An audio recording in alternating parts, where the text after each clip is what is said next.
ভারতের সঙ্গে বিএনপি চুক্তি করেছে এমন অভিযোগের কোনো সত্যতা নেই, পুরোটাই অপপ্রচার বলে জানিয়েছেন বিএনপি নির্বাচন পরিচালনা কমিটির মুখপাত্র মাহদি আমিন।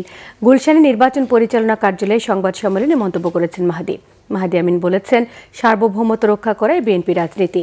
এ সময় তারেক রহমানের প্রথম নির্বাচনী সফরে অংশ নেয় নেতাকর্মীদের ধন্যবাদ জানিয়েছেন তিনি। জানান, রবিবার চট্টগ্রাম সহ 4 জেলায় জনসভায় বক্তব্য দেবেন বিএনপি চেয়ারম্যান তারেক রহমান।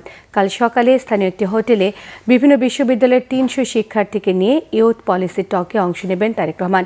চট্টগ্রাম পলো গ্রাউন্ড মাঠে আয়োজিত নির্বাচনী সমাবেশে অংশ নেবেন তিনি।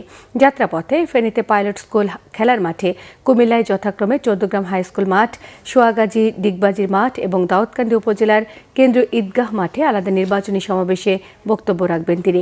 এরপর যাত্রাপথে নারায়ণগঞ্জের কাঁচপুর বালুর মাঠে সমাবেশে যোগ দেবেন বিএনপির চেয়ারম্যান তারেক রহমান।